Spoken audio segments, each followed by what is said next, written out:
Welcome back to Resident Evil Village. At Castle Domitresk, this dark and gloomy dungeon is about to reveal its final secrets on Ethan's path to justice. Hey, Lady D. Entire bloodline of House Domitresk is done in by the likes of you. Well, your daughter's had this crippling weakness to cold, so I don't know why we're in Central European areas. If you're gonna live in an area where you have a fatal weakness to the outside, it should at least be a nice fatal weakness to the outside. Well, I mean, it's not winter all the time. It's Central Europe. They don't actually have summer, Mr. Cloud. That is funny.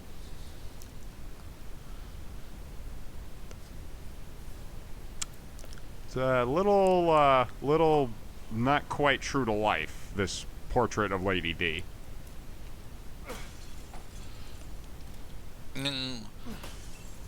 Okay, so we got some heck of ammo.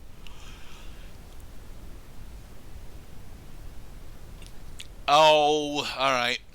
So handgun up at the ceiling. Hit the bell and light the torches. Na na na na da da da da. Ring all the bells. Open the door. Ethan's got a handgun with lots of ammo. Where are the bells? Searching around the chamber to find the bells and lighting each of them. There is no right in the Vale of Winter. There is no right in the Vale of Winter. There is the bell. It's in the gears. Bet you wouldn't have thought of looking there. I would not, honestly, but... And there we go. Yay. Nailed it.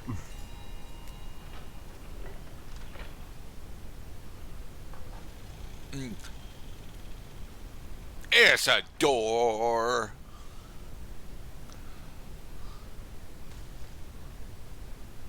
Herbs are nice. Kind of surprised that didn't, just throw us into the basement, because that's what it looks like. Oh, we're not going down.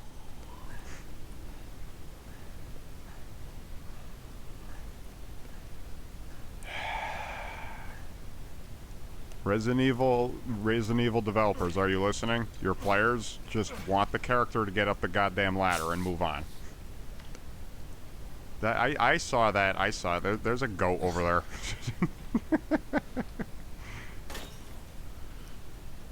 Okay, then. Ooh, a treasure map. Dungeon, kitchen. Oh, Cloud, I was attempting to interpret the treasure map.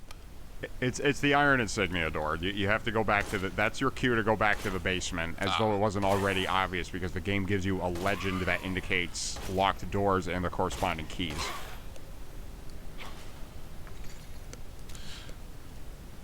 Another lockpick. I did it. With my hands, I got the lockpick. Oh, yeah, you just made it to the attic. Of course, there's still items around. The Dagger of Death's Flowers.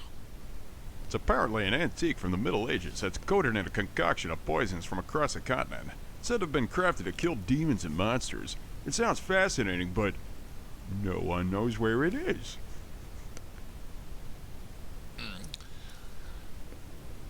Well, it's not on the armored mannequin, so... The F2 Sweet. sniper rifle. Yeah, real funny Winter's expansion makers and publishers, because it's not as fun to watch Ethan set up the rifle because his stupid third-person perspective head is in the way.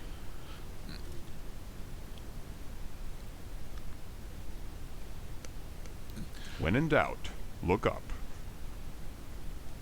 For crystal fragments and such, but... I saw the glimmer there. I did. I'm just not entirely sure what it correlates to. You know, it still makes me chuckle that, like, you and I can watch these videos in post and then see things that the player did not see while playing the fucking game.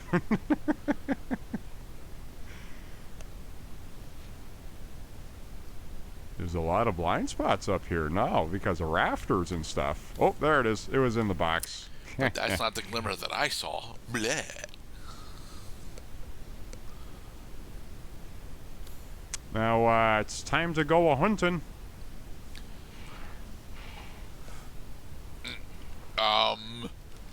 Sure, we now just have gargoyles. They can die when you shoot them. Excellent, because I have a gun that can shoot. So are the gargoyles actual threats, or are they just environmental pieces? No, they're threats.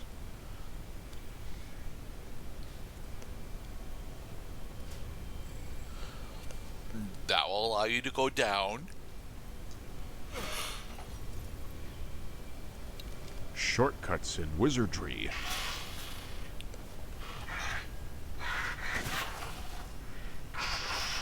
And you can wait for them to get it right in your face. They're mutated versions of the zombies from before. Okay. They're getting uglier. Although it's still weird because the zombies that we have were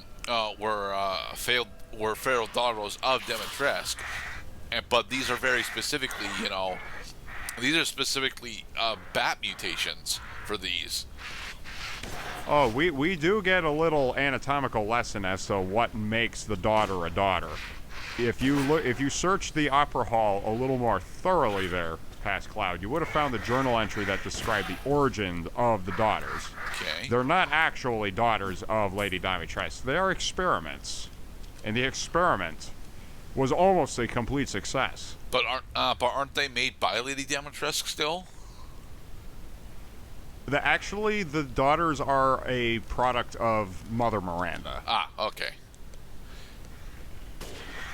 You son of a bitch. Nah, none of these guys are gonna have the gargoyle axe, dude. Gargoyle axe. Oh boy. Now, was the gargoyle axe actually a decent weapon? Refresh my memory. Who had the gargoyle axe? Dark Souls 1, the bell tower gargoyles. If you cut off the tail, the bell tower. Huh. You got. You got the gargoyle. Was it the gargoyle axe or gargoyle sword? Well, see, so the thing about your question, Mr. Gerdat, is that it's the answer is yes. Okay. The answer is any weapon you find in Dark Souls can become a good weapon. You just have to, work on it a bit. You have to work on yourself. Dude, we've already got $5,000 just by popping these things out of the sky. Pretty 35. Nice. It's a good rate of return, considering that the next time we want something of significance, we're going to pay like 11,000 Lee. Oh yeah. And whatever you do, don't shoot these things so that their corpses fall in a place that you can't reach, because Ethan has to physically walk up to the place where they dropped the loot in order to get it. Right. The game is actually usually good about that, though. Like they will throw the corpses into the pathways that he can travel. Yeah, with some exceptions. Most of the time when you're up here on the castle rooftop, you're going to be able to reach the loot. Now what the fuck is this doing here? It's a grappling hook. Whee!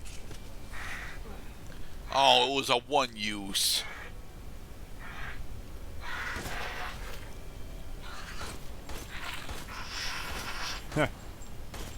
Fraud. Alright, we dropped down a ladder, so now we have a shortcut up, back up here. The Mask of Rage. I should be able to get out with this. Now Ethan, with his verbal cue, has guided the player and himself finally, to the exit door, which was one of the very first things we found when we walked into this castle and realized that we were boned. So it's the front door, right? Not the front door, no. We can't. That door is that door will remain sealed for the rest of the game. Oh.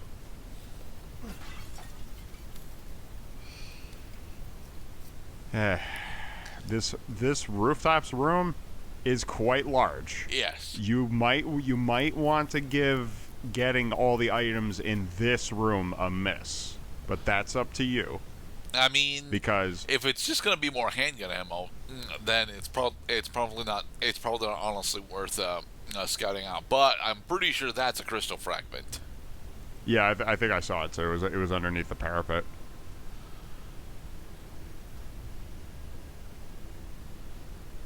So how about we just get one more thing and call it a day?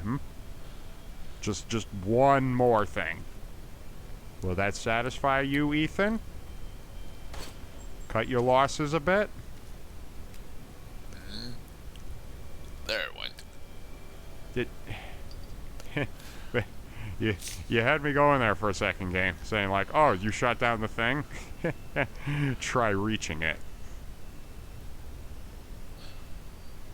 I'm disappointed that they don't actually allow us to use that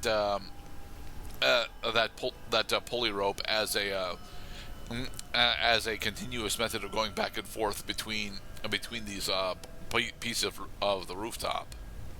So that pulley handle is in Ethan's pocket right now. All he has to do is just go to the place where he can launch from, and he can do it again. And you can do that as many times as you want.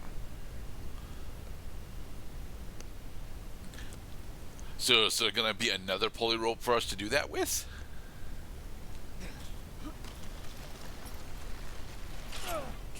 Or do we just give up the search here?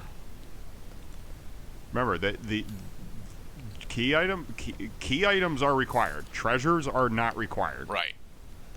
That's why there are runs of this game that are possible where, like, okay, go through the entire game without ever upgrading anything at the Duke's Emporium. You know, self-imposed I wouldn't challenges. want to go through the game without upgrading the shotgun, but Neither would I. all right. So we do give up the hunt for all of the items. It's a big room, and that's an important lesson for this game. Is like they definitely don't want you to just hover around looking at the sky for 20 minutes. No, they want you to get ammo, kill zombies, and fight bosses. That's the major payoff for Resident Evil game.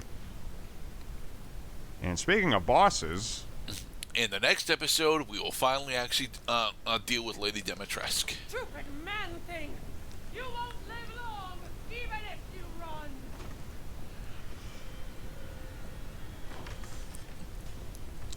run! you can't fit through the door.